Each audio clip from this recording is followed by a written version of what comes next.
Cubs obviously need a spark in the offensive category, and there's a guy that's doing all the work, and his stock is way up. And we're going to talk about Owen Caissie back in the lineup after being hit on the elbow by a pitch and still producing. How about the umpiring in that game on Sunday night? How do you get the call wrong when you have instant replay in the ninth inning? But they did that anyway. Are the Cubs concerned about the trade they made for Eli Morgan with Cleveland? Yeah, that one's turned out to be a dud. Maybe the same as Mike Soroka. We'll get into that as well. Porter Hodge on the mend. Miguel Amaya on the mend. So the Cubs with some good news coming as far as health goes. So we'll talk about all that right here on the show. Like, subscribe, thumbs up, hit the bell. Thank you for being here. Let's talk a little bit of Cubs baseball today. Let's get this week going.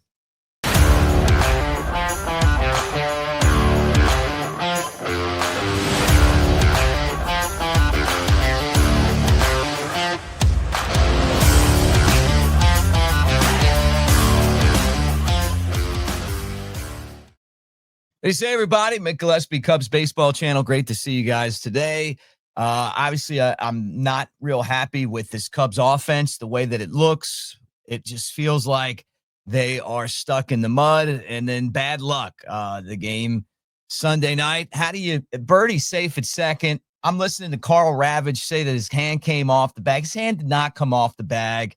You're on the corner of the bag. Even if you can't see the point of the bag on the glove, his hand didn't come off. How do you get that call wrong, right? With instant replay, I don't know. But it's just been that kind of a run for the Cubs right now as they try to get things figured out, and some of their best players trying to break out of slumps. Now, let me start with this guy here, Owen Caissie. He continues to make a statement to the Cubs, who didn't trade him at the deadline, that he is an answer. Maybe this is a September call-up, right?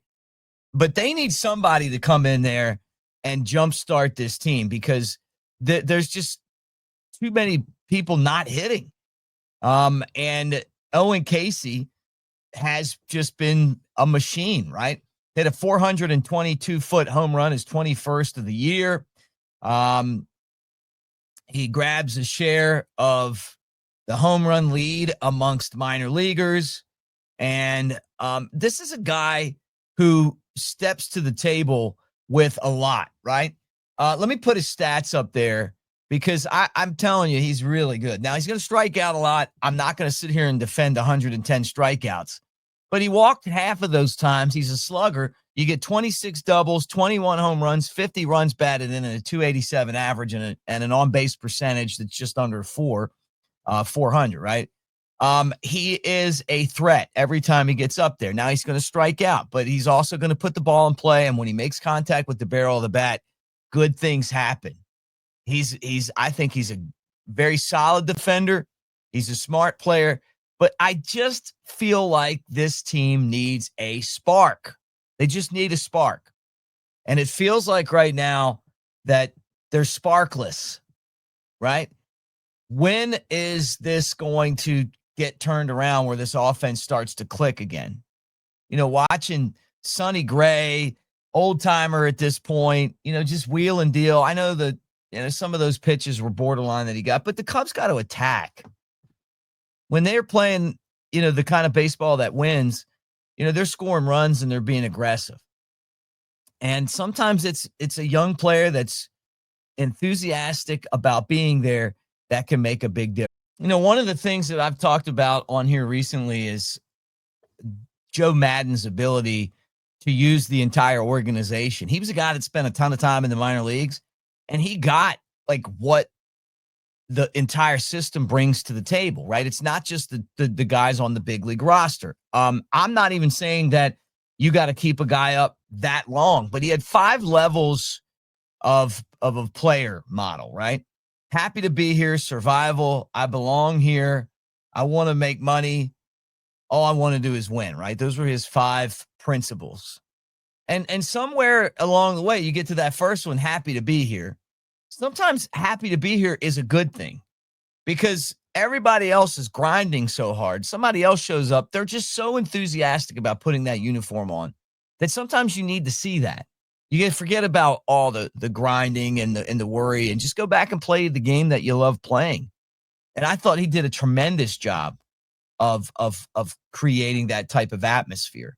I liked it when the Cubs and Joe Madden would bring in all of the circus acts, musicians and just that one time I showed up and there were like baby cubs, like, I guess they got cubs here, right? There's a guy play a DJ, it was just kind of like, we're going to have fun doing this thing.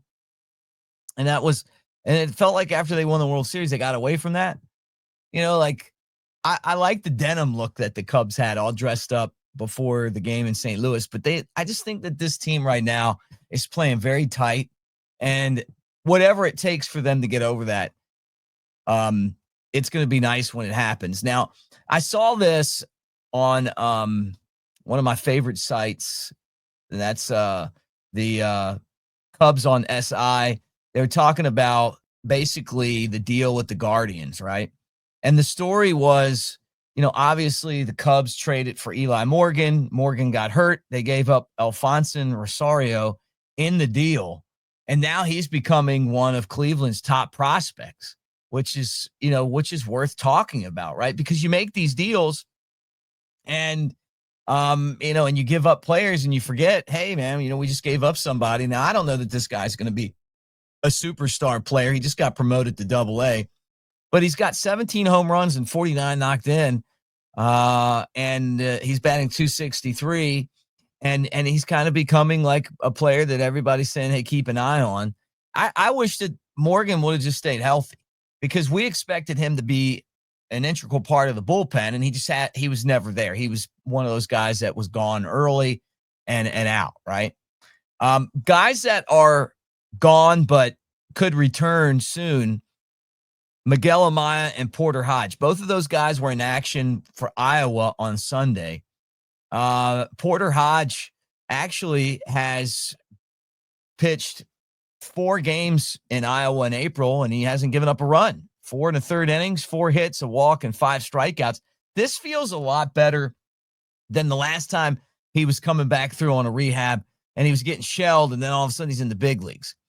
I guess to me, like, I want to see some success before you go and throw somebody back in there at that next level, right?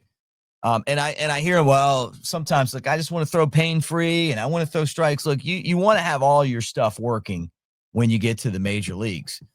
And when you got a chance to rehab, get all those kinks worked out there, then make your move. And it looks like he's kind of on the verge of doing that. And Miguel Amaya, playing pain-free, maybe he's a guy that could bring a spark to the Cubs. They're saying that he's going to be coming back sometime soon, any day. Cubs need something. They need something to get them sparked. Carson Kelly isn't having the same offensive success that we saw him have at the beginning of the year. He's kind of starting to slide back into the statistics that are more on par with his career. And maybe having Miguel Amaya return, who's having a pretty good season before he was injured, will help the Cubs. So 2 guys to keep an eye on, and and hopefully those guys will be able to help. Now, I didn't talk about this, but and this is kind of old news, but I did want to say that I appreciate Jed Hoyer kind of being honest about the Mike Soroka deal. Like, we're all pretty frustrated. I think the Cubs are too. He pitched 2/3 of 2 innings, and then all of a sudden he was hurt with a shoulder injury. What's the deal there? And Jed was pretty honest, saying, we knew that his velocity was kind of dipping a little bit, but we thought maybe we could, they tried to sign him in the offseason. Maybe they get him and they work with him. And it's not like he's up there throwing 90. I mean, he still throws relatively hard, but he got hurt, and now you're out that spot in the rotation. I think Ben Brown, I've said this before, I feel like Ben Brown is going to dig in and do a good job. Maybe I'm just wishful thinking, but it's so hard to make these trades, and then you make them and you take a risk. You're trying to have an organization that's built for the long term, so you don't want to give up your best young players. You're going to need them, but you also want to give your team a shot of adrenaline, and maybe you catch fire, and and you go and you win a World Series. I mean, it's happened before. It hasn't really happened that way for the Cubs, but there's been other teams that it has happened like that, where they just, like the Nationals in 2019. They just caught fire, right? The Cardinals did it once. Where you're just like, where are these guys coming from? Everything just starts to click, and I feel like the Cubs have a chance to do that, but it's not because of these guys that they got from the trade deadline. I mean, I think Willie Castro's done a great job. I'm not sure what to think about Kittrell. Taylor's been okay. But I mean, at the end of the day, it's not like they went out and got a front end ace or something. Hey, we got a great team and we're adding somebody else great. It's still they're relying on the guys that they've had, and we're in the dog days right now, and you can feel it, right? You can definitely feel it. I thought that the Cubs had some bad luck in that St. Louis series.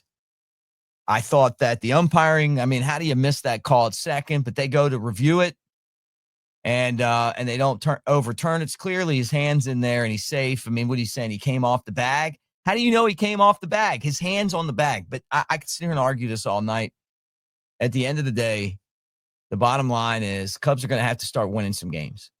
And I think that it comes down to figuring out how to get a spark going with this team. And if it's not Owen Caissie, who I feel like is pushing every day, then maybe it's you bring up Moises Ballesteros. You got to do something here to try to generate some kind of a spark, because it just feels like these guys are flat. And I know, like, they had a good game on Saturday. They didn't do anything on Friday. Sunday, right back to struggling to score. And the crazy thing to me is that Matt Shaw's been one of their most productive hitters, and he was a guy that was most likely going to be a utility guy if they made a trade and got a third baseman, but they didn't. And he's changing his batting stance. He's learning to adjust, and and obviously he's been good. But they got to get production out of Tucker. They got to get production out of Suzuki. They got to get production out of Pete Crow Armstrong. Those are the three guys that kind of drove them to the point where, they were one of the best. They had the best record in baseball there for a minute. And Milwaukee's playing great. I just think that Milwaukee's they're just peaking too soon. But the problem is if the Cubs don't start getting it figured out, all of a sudden you start worrying about, hey, right now we're in pretty good position, right? We still think we're going to make the playoffs. But you keep losing games, you can start getting back to that, like, where you're going to win 85 games, and all of a sudden, guess what? You don't win 90 games, you're not guaranteed a spot. And that was the goal the whole year. Hey, let's get 90 wins and let's get into the postseason. So we'll see what happens. But anyway, what do you guys think? In the comment section, go ahead and throw in your opinion on what you think. Are you concerned at all? I know some of you guys are pretty concerned. It's when you get in a streak like this, how do you get out of it? What are the things that you need to do to to try to get on a roll? And I was saying before, I'm not even worried about Milwaukee. I'm just worried about the Cubs playing their best baseball, and they go to Toronto and to take on the Blue Jays. It's going to be a tough series north of the border. And, even though the Blue Jays are one game better than the Cubs, 2 in the win column, it feels like they're great and they're playing their best baseball, and it feels like we're playing really bad. And the reason I'm saying that is I'm going to go back to one more thing that Joe Madden talked about. I was at spring training, and I look over and I see all these baseballs and bats. They're all, like, lined up. Some of the balls were different colors. Some were white or whatever. And basically what it was 162 balls, and one represented every game. And then the bats were in there, and what he was saying is, like, you can't get caught up in the losing streaks, because when you look at the whole picture, you're going to win a lot of games. You're going to lose a lot of games. And these are those streaks right now where the wins are really hard to get. And it feels like things are going like this. In actuality, it's just stay focused and try to get figured out this offense, try to get it going again. and it's just a tweak here and a tweak there, and I think we'd be right back to where we want to be. So anyway, thank you guys for hanging. Love talking Cubs baseball with you. Thank you for all the comments that you give me every day. We're trying to get to 10,000 subscribers. You guys are making that happen. Obviously, we're excited about playoff tickets. We're going to have a way to you guys to win some of those on here. And let's hope that the day off gives the Cubs a chance to maybe figure some things out, and then off to Toronto. All right. We'll talk to you again tomorrow. Go